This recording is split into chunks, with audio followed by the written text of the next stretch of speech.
Hello ladies and gentlemen, and welcome to the first video after Helldive News.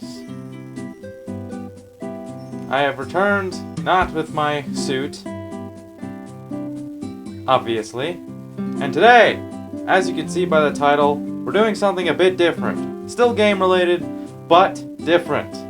Today, we will be discussing the latest and greatest in the Five Nights at Freddy's lore. And what I'm about to say will surprise and shock you, and show you perspectives you've never seen before, and I guarantee it. The most notable things we will be discussing is the latest games, including Ruin and the second VR Help Wanted. Please refrain from leaving any comments until the end once you've heard my entire thought process behind these theories. Also, no matter what I may say today, just remember that I am not clinically insane, and I am completely sound of mind. But without further ado, let's begin.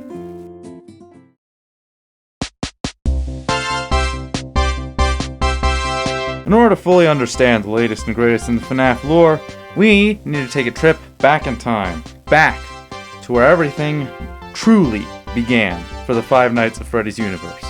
Most people believe it began in the 80s or maybe even the 70s, possibly the 60s. But that is not where this story begins. The Cold War was a period of intense geopolitical tension between the United States and Russia, primarily. This period of tension lasted roughly from the end of World War II in 1945 to the collapse of the Soviet Union in 1991, though there are still tensions between the United States and Russia to this day. For the purposes of this video, I am not going to go into all of the details about the Cold War. I will leave that to you to find documentaries of it yourself. The primary point of the Cold War had to do with the nuclear arms race, with Russia and America both running ahead, creating as many bombs as possible. Eventually, it came to an area of mutually assured destruction should the Cold War actually involve bombings. Thankfully, that did not happen. But the Soviets desperately wanted intel over the Americans, as the Americans were sending tons of spy planes over Russia to get images on missile camps and etc. So, the Soviets sent plenty of spies into America, but one thing they wanted was a contingency plan, a plan that did not involve nuclear bombs and mutually assured destruction. This project, while no one exactly knows its name, I will be referring to as Illusia, which is Russian for illusion. This is where the origin of the illusion discs commonly seen in the Five Nights at Freddy's universe began.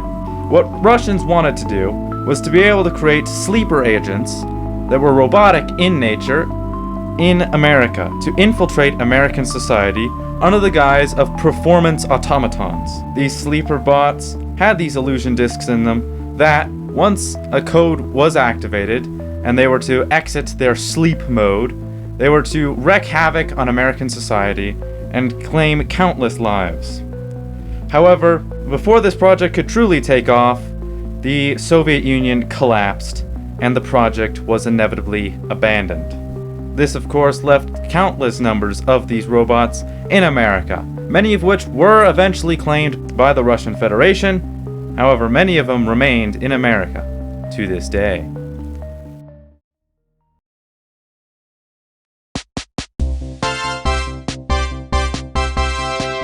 Now we can switch over to some more contemporary FNAF. While all this was going on, there was of course William and Henry, who created Fredbear's Family Diner, of course, everyone knows this, and they also found out about these illusion discs. Though they didn't know what they could do at the time, this would become apparent soon. Now, as the Oof Troop stated in his undeniably canon FNAF timeline, which is undeniably canon, William Afton murdered 5 children for $5 that Henry failed to return to him. He figured that 5 children and $5 were a fair enough trade. And then he shoved their bodies into animatronic suits. However, eventually these suits came back to life, possessed by the remnant of the dead children. And this is when William learned about Remnant. And should he gather enough of it, he could essentially make himself immortal.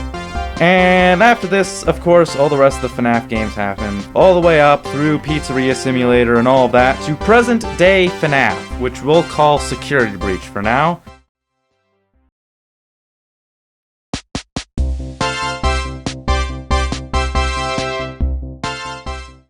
The first point we'll be discussing that seems to have a lot of mystery around it today is Gregory, or Gregory as I like to call him, as Gregory is actually a son of the FSB, or whatever other secretive Soviet organization he was working for. You see, both Gregory's parents were members of the FSB, or some other Russian secret agency. We'll go with the FSB for now. And we're conducting reconnaissance projects in Utah, which is where most of the Fnaf events take place. Now, while they weren't supposed to love each other, but both Gregory's parents did meet, they were both agents, and they both fell in love and had a child, Gregory. Now, normally this would mean they would get fired or possibly killed for their breach of security. However, the FSB figured that so long as their son became a member of the FSB, then they could continue living their life in Utah. However, they could not return back to Russia. So therefore, Gregory was trained in the ways of both Soviet and American life, becoming a young agent, the youngest of the FSB, or at least the youngest known. Now, this of course explains why Gregory was in the Pizzaplex to begin with. Russian agents had intelligence that at the Pizzaplex, there were supposed to be illusion discs still left there. So Gregory was sent to get them, thinking that if he was a kid, even if he was found by security, he could just say that he gotten separated from his parents. And of course that led to everything that happened in FNAF 9, or Security Breach, as you could call it.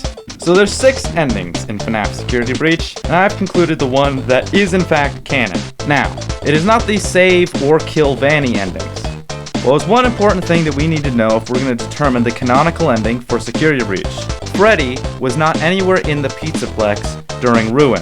The Freddy you saw in Ruin, which had Prototype on its foot, and the gift clearly still in its chest cavity, which was taken out when Gregory met Freddy, is a different one than the one you see in Security Breach. So, one way or another, it has to be an ending where Gregory and Freddy escape. So it can't be the homeless ending. It can't be the VIP ending either, because when you visit the Pizzaplex in Ruin, there are no burn marks or any sign of fire across the building.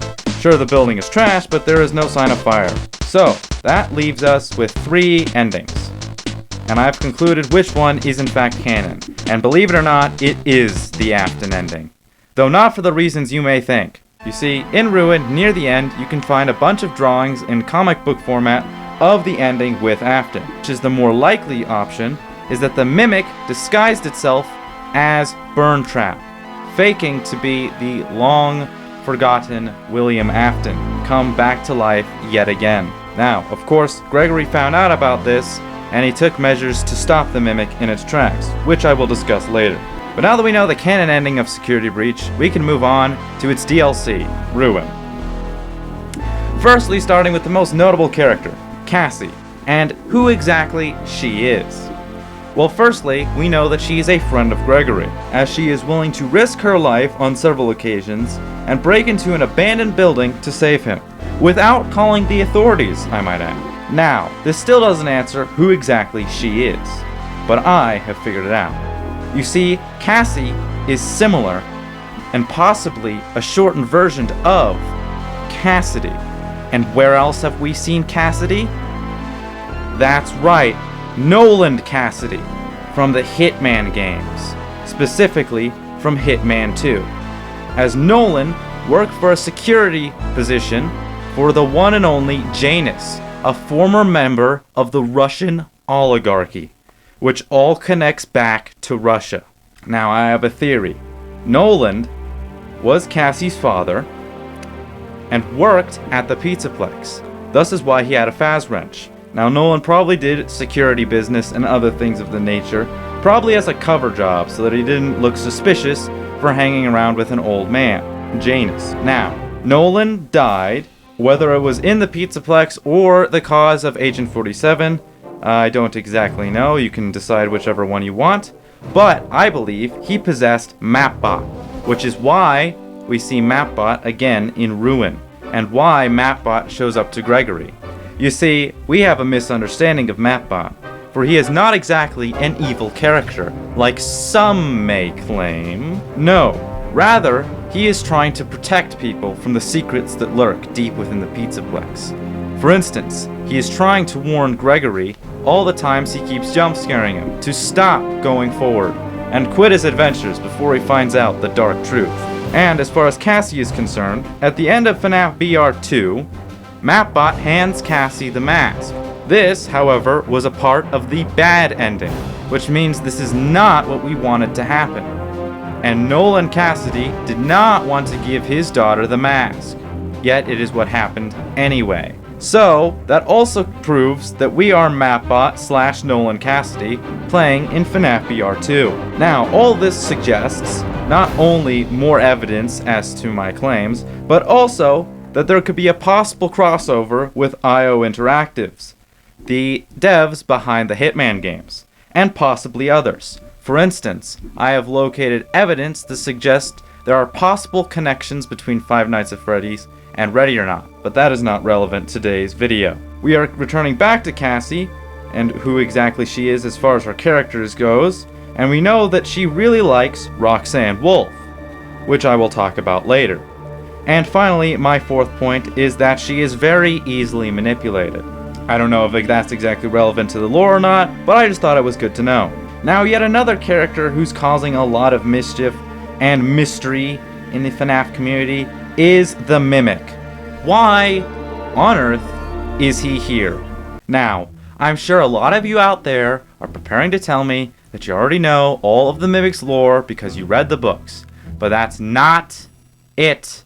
The books are not canon, and you will not and cannot convince me otherwise. Because very simply, if the books are canon, we're all screwed. So, the Mimic is old Russian tech. He was one of the original sleeper bots sent in. That was reactivated by workers. That was explained in the books, but it is based off of the canonical timeline. Now, Gregory, at the end of Security Breach, once he found out that Afton wasn't Afton and was instead the Mimic, he first ran away, which is what we could see Gregory running from in the end. Now, the blob eating William Afton there in the end, essentially all the robots from Pizzeria Simulator melted together into one that was attempting to attack the Mimic. Possibly, Scraptrap was actually in that amalgamation, trying to kill Burntrap for faking to be him. Now, Gregory eventually came back with sophisticated Soviet technology and probably a few Soviet operatives as well, so that they could use M.X.E.S, which I will talk about here in a moment, to ensnare the Mimic and lock him deep underneath the Pizzaplex, where he could never escape, because he was far too dangerous to take on. Now, the canon ending for Ruin is probably the normal ending, where Cassie escapes down the elevator shaft. Or does she? As there is a strange versus between Gregory and Cassie, as Gregory tries to kill Cassie by knocking her down the elevator shaft. And I imagine that's simply because, not that he was worried about being followed by the Mimic, but that he was worried that Cassie would explain the Mimic to others, and he couldn't have witnesses to top-secret Russian plans. Now, let's talk about M.X.E.S. Now, while I'm not entirely certain what M.X.E.S stands for, I know that it is probably FSB containment tech for the Mimic due to its incredible danger to the public. And Cassie broke it. Now, why exactly does this high-tech Soviet equipment have to be a rabbit in form? Because Five Nights at Freddy's, that's why. But M.X.E.S was simply a program meant to stop the Mimic from ever escaping. Now let's talk about Roxanne Wolf, and that she is the first real, personable animatronic that does not appear to be possessed. And yet she has so much personality, some of the most we've ever seen out of any FNAF character. Now there's something special about Roxanne Wolf, only so subtly hinted by the developers, but we do know that she is friends with Cassie. And there's something special we don't really know. Like, for instance, why was she an entire node in Ruin that needed to be deactivated? Why was she still alive after that? Why did Freddy need Roxy's eyes to escape in the first place? After all, they did literally nothing. And why did Gregory need Roxy's eyes to get down to Afton? Again, they did literally nothing. Here's my theory about why Roxanne is the way she is and why she is seemingly so important. I'm sure there's some deeper lore reason, but I think it's primarily food to the fans, which seem to be oversimping absolutely every part of her. But that's besides the point. As we have come near the end of this video to probably the most important part of the FNAF lore to date, and that is the chain of command. Who exactly is orchestrating all of this? It's not Afton, and it's not Henry anymore. Who's orchestrating all these events? Who's helping all of this flow along the way it is? And who's preventing the authorities from properly getting involved with all these murders? Well, that's the chain of command. We'll start at the lowest. Fazbear Entertainment. They're just the middlemen. They just help provide resources for the overall plan, whatever that may be. Animatronics, locations, all of that. Whatever they need to bait people in and get people murdered for whatever this evil plan is. The second up is the Wet Floorbots, which are the Minutemen. They ensure everything runs smoothly by observing everything, as they observe every move you make in Security Breach. And that is why they were able to be shut down in Ruin.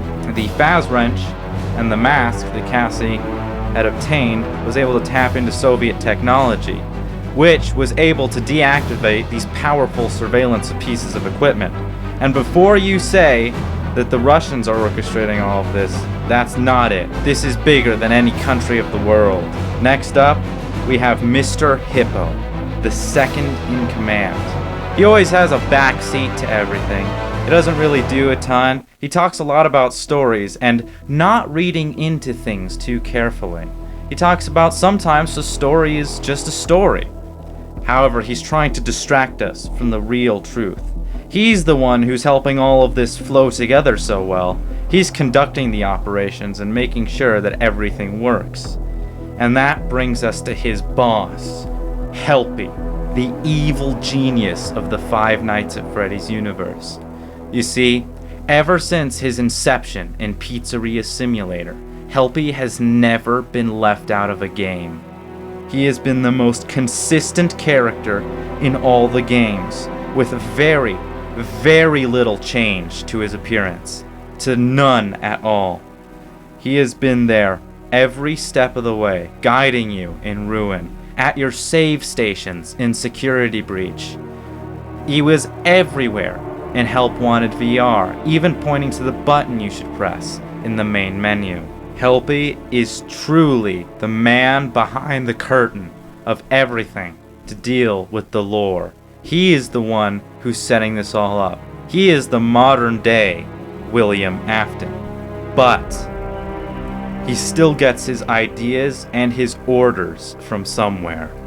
And that brings us to the big boss, the head honcho, the kingpin of everything that's ever happened and ever will happen in the Five Nights at Freddy's universe.